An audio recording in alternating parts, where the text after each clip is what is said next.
Hello, I'm Eric Snodgrass, and thank you for watching this weekly Ag Weather Update brought to you by the Farm Credit Associations of North Carolina. Let's just take a look at what has happened across the United States over the last 5 or 6 days.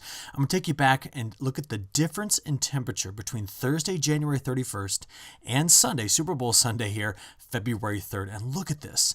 We saw across parts of the Midwest here, we saw temperature increases that were over 70 degrees. That's how cold things were here in the Midwest. But look over here in the Carolinas, we still saw temperature increases after that cold snap came through of 20 to 30 degrees. And this wild ride around with temperatures right now is going to be hanging on for a while. And let's take a look at the reasons why. We're going to start off here by looking at over the next 10 days what we're looking at in terms of precipitation anomalies.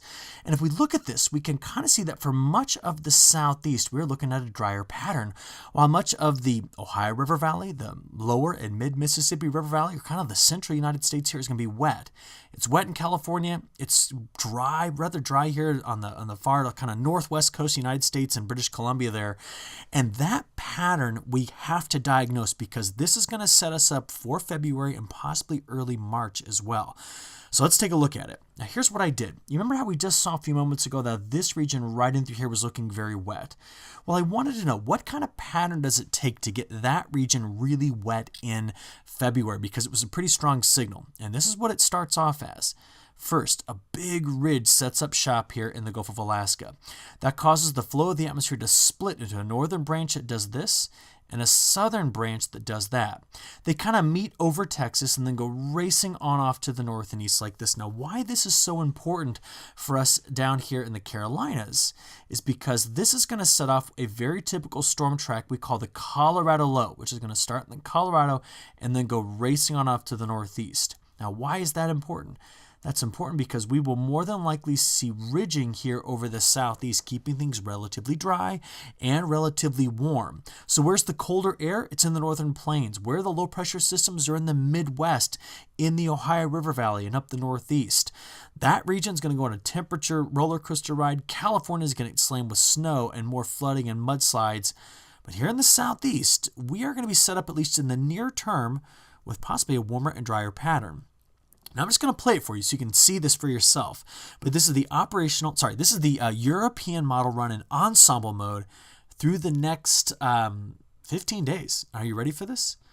Remember, ridges are in the warm colors, troughs are in the cool colors, and what do you see? We see that for the most part, especially over the next 10 days, things kind of get stuck into this pattern where they do something more like this.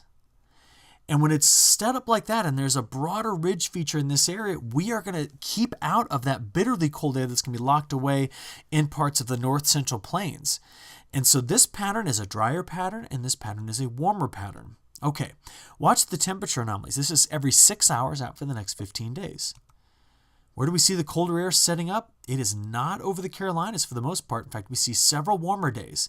But you do remember that as we got toward the end of that animation, that upper level trough did try to move its way into the middle part of the country, which means while we'll enjoy several warmer and drier days, we may be pushing over toward a cooler pattern as we get into the middle part of February and toward the end of it.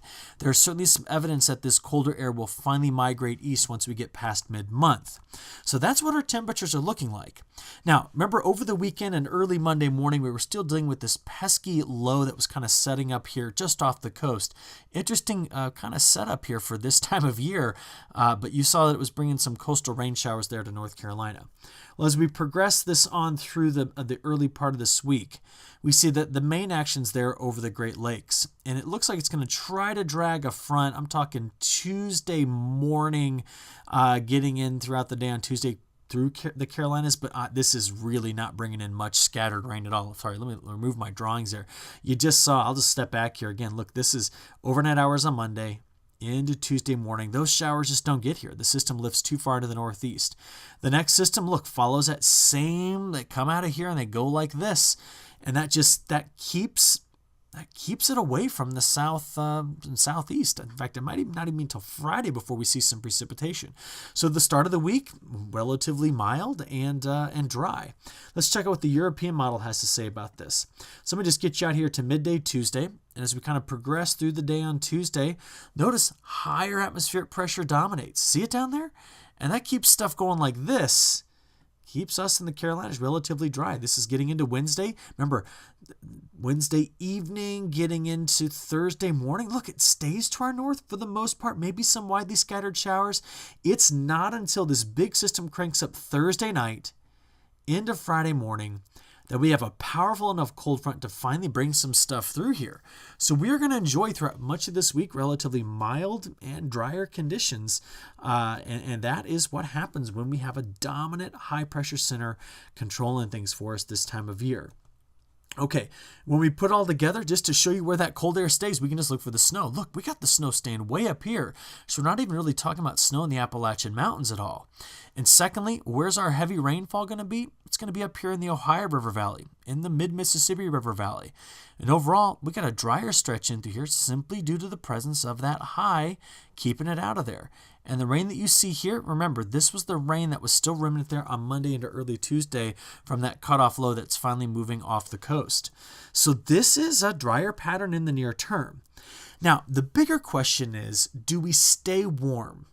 So I'm going to take you to the tropics because right now what is dominating our flow is something called the Madden-Julian Oscillation.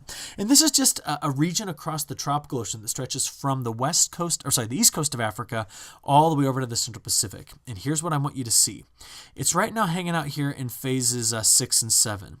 The latest European model updates take it over into phase 8 and eventually over to phase 1. Now, if we take this from phase 1 into phase 2 and 3 and keep it high amplitude, which means we're keeping it away from the center here, phase 1, 2, and 3, those are cooler phases for much of the United States. So I realized the groundhog came out and saw a shadow, and therefore winter looks like it's going to be ending early, and it is certainly going to feel that way for all of us over the next 10 days or so. But if the MJO does dominate our pattern with that weakened polar vortex plus the MJO going over to phases 1, 2, and 3, we are not done with winter yet. Now, let's now talk about what this stuff does to other major places that are growing crops that are similar to what we grow here in the Carolinas. And first, we're going to take you off to South America. Phase 8, Phase 1, Phase 2. These are wetter patterns for Brazil. Now, why do we need to care about that? We are rapidly harvesting first crop soybeans here in Brazil. We're planting that safrinha crop, which is corn and also cotton. And we see that as we get into those wetter phases, we're bringing in moisture. Now, this isn't going to do a thing to help soybeans. The soybeans are done. They're getting harvested. But this is going to bring back the moisture that we've been missing that's going to help out that corn and cotton crop that's going in. Meanwhile, by the way, Argentina's been extremely wet up until this point. They're looking to dry out as that particular thing, that phase in the MJO changes. Also, look at this. We come over here to the operational run from the European model. Widespread 2 to 4 inches of rain while Argentina stays dry. So that's one area we want to watch. What's the other one? Australia. We saw a tropical system come on shore here over the last 8 to 10 days, in some locations dropping between 8 and 16 inches of rain. Meanwhile, down where we plant a lot of cotton and wheat, things are dry. We look over the next 15 days, they stay dry in Australia's major growing regions. But finally, that nasty, nasty hot weather that they've been experiencing will be a cool down here over the next 5 to 10 days as this broader trough feature finally slides through. So that's a bit of a change there for Australia. But those are the two main areas we're watching outside of the Carolinas. So again, with that ridge setting up, warmer, drier pattern in store. But remember, things are looking to shift mid-month toward the end of the month where we go back into a winter pattern. We'll keep you updated on that, plus all these other global regions each week. But with that, I'm going to go ahead and wrap up this forecast video. We hope you look forward to our next forecast video coming out early next week. Until then, enjoy the nice warmer weather.